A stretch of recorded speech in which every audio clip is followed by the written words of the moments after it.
#2, del 2. Sorry for avbrytelsen i stad, men min bestemor ringte. Hun bor i Henningsvær. Henningsvær. Ekte fiskerdame. Fra En ekte Lofottork. Tork. Du sa Lofottork. Jeg sier tork, ikke torsk. Recognize. Ja, jo. Er ikke det en torskesang? En ekte Lofottorsk jeg er, for jeg er født i Henningsvær. Faderullandei, faderullandei, faderullandei. Hei! Ja, nå er vi da på tur til Oda. Britsdatter. Benjamin. Britsdotter. Hun elsker at jeg kaller henne det. Hun gjør det. Så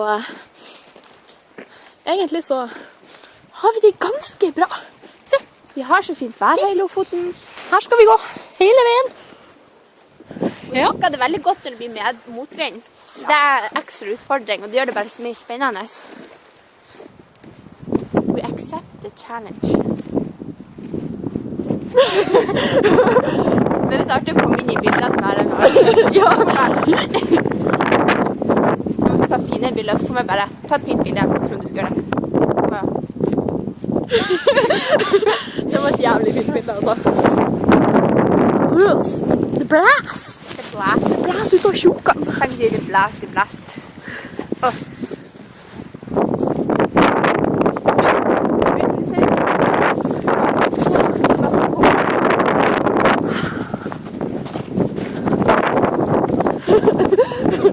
Der er den gule døra. Gul dør. Ser du den? Jeg har aldri vært der inne, men en dag skal jeg nok komme inn. Hvor bor hun Reidun? Nei, hun bor at Hun Har ikke hun bodd her en plass? Nei. Skal jeg si hvor hun bor? Du vet der er ølmonopol. Ja, jeg vet hvor hun bor. Hun kjørte oss når vi skulle til Svolvær. Når vi skulle til Svolvær med smilegruppa. Nå skal vi få kaffe. Vi spiste Hvor Rudi spiste kaka. kaka. Kaka eller kak? Det heter ikke kake. No. Kake eller kaka? Kak. Kak. Faen, jeg glemte det andre sjefen mitt. Det er så fint. Jo. Blås i den. Kan du helle våten min? Jeg kan helle. Du kan helle kamera også. Det vet du huset i Svolvær som må miste bynhodet i vinduet. Dette er min favorittvinkel av meg selv. Jeg får veldig god selvtillit. Og jeg fikk sånn halve ansiktet mitt så lilla ut. Og det liker vi. Ja.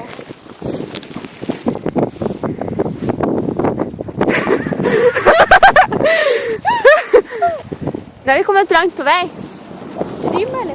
Nå skal vi svenge. Du må filme det når vi svenger. Myrsveien. Myrveien. Myrsveien. Der bor Jonis. Der bor han Jonis. Ja. Nei, det finnes ikke. Det er sånn du vet sånn man sier, du er eplesteinen min. Nei. Øyestein. Sånn, ja. Jeg trodde det var sånn, ja. Hvorfor er det grønt? Kanskje det er grønt her også. Vi er i en annen dimensjon. Vi er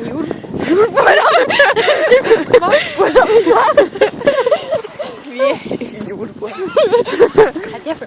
Se en hund. Det var ganske Det er hund til Leila. Det er hund til Leila. Ja, jeg var også en gang, så vi i vogna. Så vi ut på natta. Så var Nasir ute og gikk og var full. Og så ropte han, hei, kjeks! Det var litt kleint. Se. Jeg må få en Jonas og hente oss hos Oda. Jeg gidder ikke gå. Faen, hvor mørke øyenbrynene mine så ut på kamera. Ja.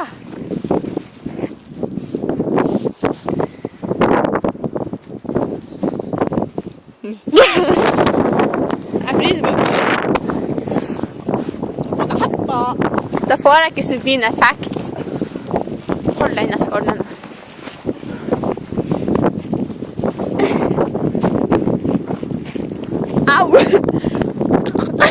skal ta på meg. Skal vi gå sånn her?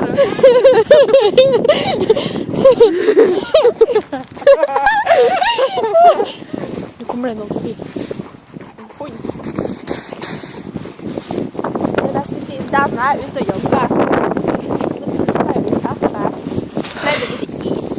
Is, ja. Og så gikk med 2 bøtter i går og jogget. En over ørene, så det er en som gikk sånn herre som en kriminell. Ja. Jeg tok porsen, jeg var redd for folk skulle tro jeg var en gutt bare i jobben. For jeg hadde ikke pupper, for det hadde sportspupper. Men det er vått inni kaffeskjeffet.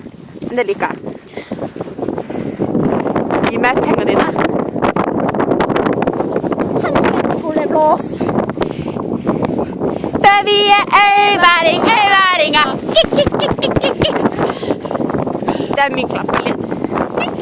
Er ikke det mye snø over hallen der egentlig? Skal vi gå der? Vi går over mamma. Ok. Jeg hvordan ser det ut?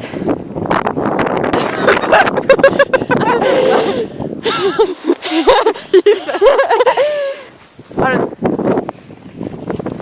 Vil du se meg på siden? Du er ute av karen.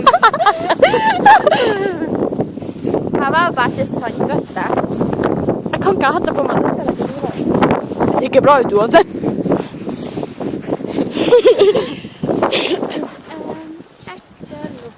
Torsk jeg er, for jeg er født i Henningsvær. Faderullandei, faderullandei, faderullandei. Hei!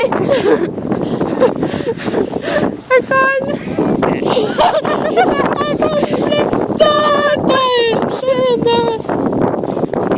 Bonde og frisør. Det du aldri tror. At vi noen gang skulle bli. Uga, uga, uga, uga.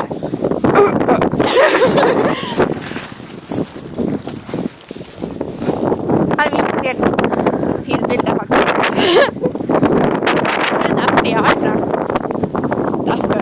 Nei. Filen, da må du jo være der. Oi, det er åpent i hallen. Gå innom det. Hvem som er der? Ja. Extend our trip.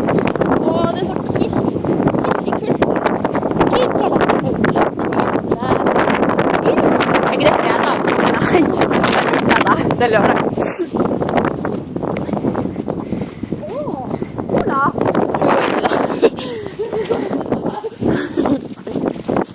Nå tar vi en break. En snutt. En filmsnutt. Filmsnutt i mørketida. Gjett hvem som er hvem i dette bildet. Skynd deg, jeg må tisse. Ja, jeg trodde du ville at du skulle gå inn. Kan du ta noe her? Sånn er vi opp på oss. For vi er øyværinger. Øyværinger. Come on Barbie, let's go party.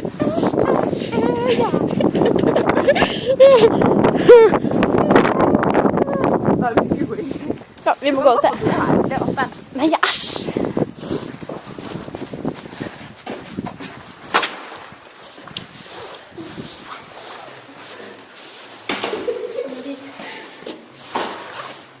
Nå er vi i hallen, faktisk.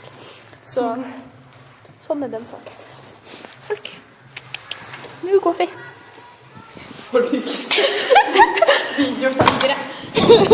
Vi lager TV-show, faktisk. Men nå starter vi på hashtag 3. Nei, nå skal vi ha slutt. For nå skal vi gå over den farlige prærien. Prærien. Ha det. Ha det. Peace out. Sånn.